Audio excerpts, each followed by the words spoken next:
Hello, my excellent students out there. I am, of course, Ethan Parker. You know this because you've been with me through the first 6 lectures for Tech Skill Hub's Beginner Machine Learning course. Obviously, this would be lecture 7, and today we're about to get busy learning about advanced classification techniques that enhance the performance of machine learning models. These techniques are essential for tackling complex datasets and improving predictive accuracy. We will cover several advanced methods, including ensemble methods, also support vector machines and then neural networks, along with their applications and advantages.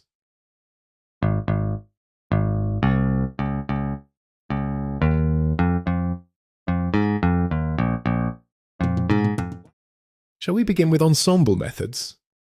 I agree, that sounds good to me as well. So ensemble methods combine multiple models to produce a single, stronger model. The Lego method of model building, I suppose. The idea is that by aggregating the predictions of several models, we can reduce the risk of overfitting and improve generalization. Okay, I hear you. Ethan, you say. What is overfitting? You used that term like a zillion times last lecture and never explained it. Well, I say, oops. In machine learning, overfitting refers to when a model learns the training data too closely, resulting in high accuracy on the training set, but poor performance on new, unseen data. Essentially, memorizing the training data instead of generalizing to new examples. This means the model is not able to make accurate predictions on data outside of the training set it was trained on. For example, if you train the model to identify cats as animals with pointed ears, it might fail to recognize a cat whose ears are curled. Anyway, that is overfitting. There are a number of ensemble methods, and I would like to detail 2 here so you can see what this means. First, bagging or bootstrap aggregating involves training multiple models on different subsets of the training data. The final prediction is made by averaging the predictions for regression or taking a majority vote for classification. Random forest is a popular bagging technique that builds multiple decision trees and merges their results. We do love our spam and not spam classification example here. A random forest technique would analyze various features of emails like the sender address, subject line, and keywords, and the model can aggregate predictions from multiple decision trees to determine the most likely classification for a new email. Second, boosting. Boosting is another ensemble technique. It creates an ensemble model by combining several weak decision trees sequentially. It assigns weights to the output of individual trees. Then it gives incorrect classifications from the first decision tree a higher weight and input to the next tree. After numerous cycles, the boosting method combines these weak rules into a single powerful prediction rule. There are different kinds of boosting. Adaptive boosting, or ADA boost, was one of the earliest boosting models developed. It adapts and tries to self-correct in every iteration of the boosting process. ADA boost initially gives the same weight to each dataset. Then it automatically adjusts the weights of the data points after every decision tree. It gives more weight to incorrectly classified items to correct them for the next round. It repeats the process until the residual error, or the difference between actual and predicted values, falls below an acceptable threshold. And there is gradient boosting. Gradient boosting, or GB, is similar to ADA boost in that it too is a sequential training technique. The difference between ADA boost and GB is that GB does not give incorrectly classified items more weight. Instead, GB software optimizes the loss function by generating base learners sequentially, so that the present base learner is always more effective than the previous one. So boosting and bagging sound similar. The main difference between these learning methods is the method of training. In bagging, data scientists improve the accuracy of weak learners by training several of them at once on multiple datasets. In contrast, boosting trains weak learners one after another. There are other subsets of ensemble learning like stacking, which is where multiple classifications or regression models are combined using a meta-classifier or meta-regressor. Sounds so meta, right? And concatenation, which is where different data sources are merged by concatenating them on a given axis. And how about voting, where multiple models are combined to make predictions? And the class label with the majority of votes is selected. So much for ensembles.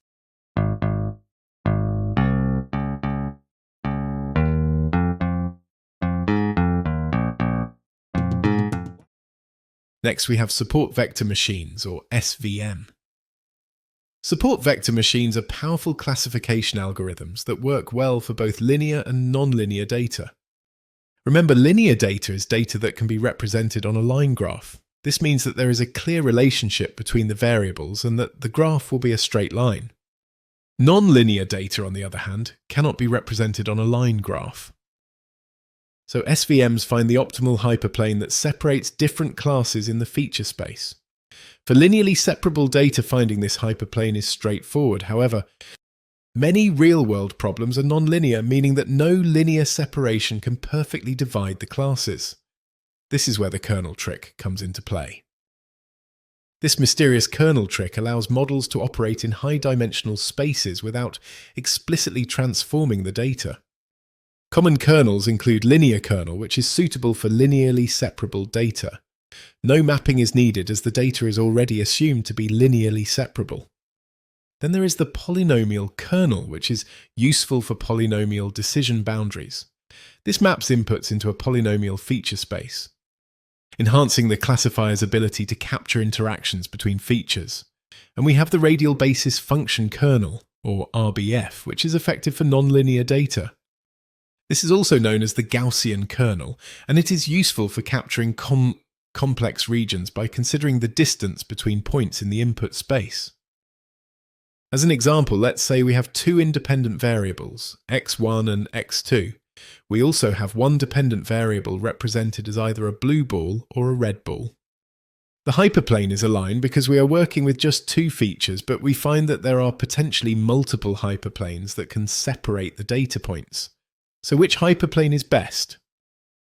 One reasonable solution in a support vector machine is the one that maximizes the separation margin between the two classes. The maximum margin hyperplane, also referred to as the hard margin, is selected based on maximizing the distance between the hyperplane and the nearest data point on each side. So we choose the hyperplane whose distance from it to the nearest data point on each side is maximized.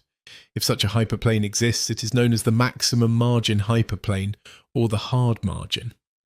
We choose L2. But now we have one blue ball in the boundary of the red ball. So how does SVM classify the data? It's simple. The blue ball in the boundary of red ones is an outlier of blue balls. The SVM algorithm is trained to ignore the outlier.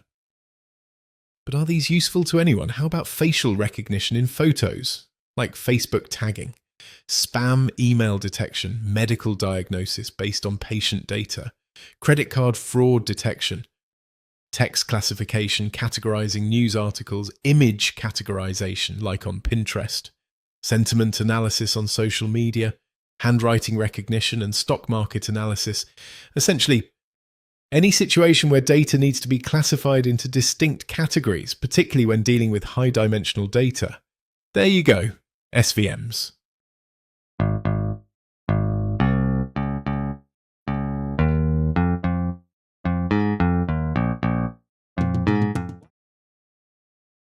Now let's talk about neural networks. Neural networks are a class of models inspired by the human brain, consisting of interconnected nodes, neurons, organized in layers. They are particularly effective for complex tasks such as image and speech recognition. Each neuron receives input from other neurons, processes it and sends output to other neurons. Each connection between neurons has a weight that determines the strength of the connection. During training, the network adjusts the weights to improve its performance. Neural networks can recognize patterns by identifying hidden patterns and correlations in data. They can classify complex datasets. In other words, they can learn really well.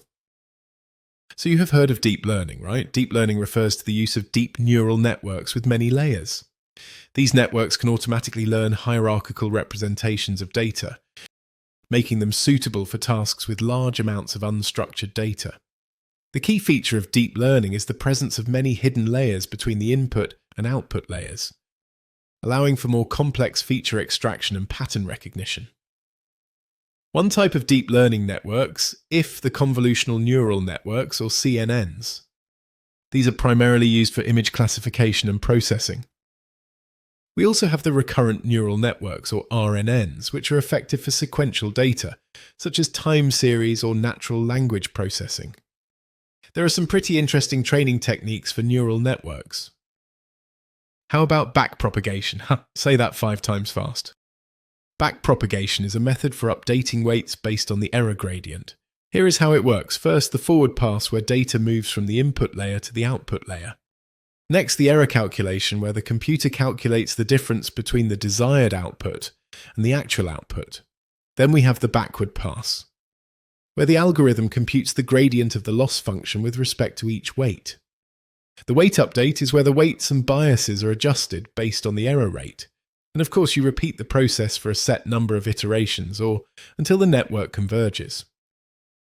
Another technique is regularization, which is used to prevent overfitting by adding a penalty term to the loss function, which discourages the model from learning overly complex patterns in the training data, thereby improving its ability to generalize to unseen data to prevent overfitting.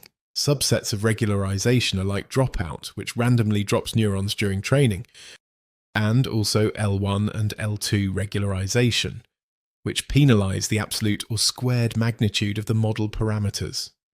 Other neural network training techniques are the optimization algorithms that adjust the network's parameters, like weights and biases, during training to minimize the loss function, essentially guiding the network towards finding the best possible solution by updating the parameters in the direction that reduces the error between predicted and actual values. These can include RMS-ROP, which stands for root mean square propagation, and is an adaptive learning rate optimization algorithm used in neural networks that adjusts the learning rate for each parameter based on a moving average of the squared gradients.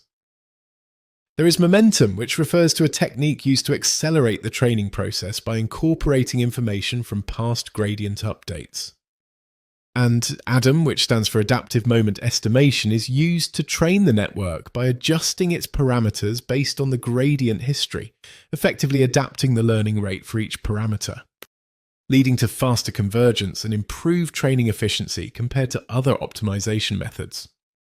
ADAM combined the benefits of momentum and RMS-prop algorithms by calculating exponentially decaying averages of both the gradient and squared gradient to optimize the update direction and step size for each parameter.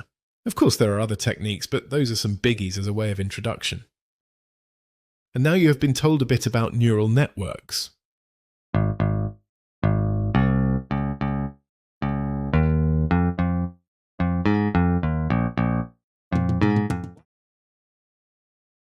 These advanced classification techniques are crucial for improving the performance of machine learning models. By leveraging ensemble methods, support vector machines and neural networks, practitioners can tackle complex classification problems more effectively. Your goal is to create a model that gets better, improves. Football, great. Antonio Brown said, "The journey is never ending. There's always going to be growth, improvement, adversity. You just got to take it all in and do what's right, continue to grow." And of course, we know he was talking about AI and machine learning, right? As we continue to explore these techniques, it is essential to understand their strengths, weaknesses, and appropriate applications to maximize their potential in real-world scenarios. That's all for this lecture. Great job sticking with this. Your brain is growing so much you will have to get a new hat. I think I will see you next lecture. Cheers and have a blessed day. Please like and subscribe for the sake of Tech Skill Hub and all of the football players that are serious about becoming masters of machine learning like good old Antonio Brown. This is Ethan signing off.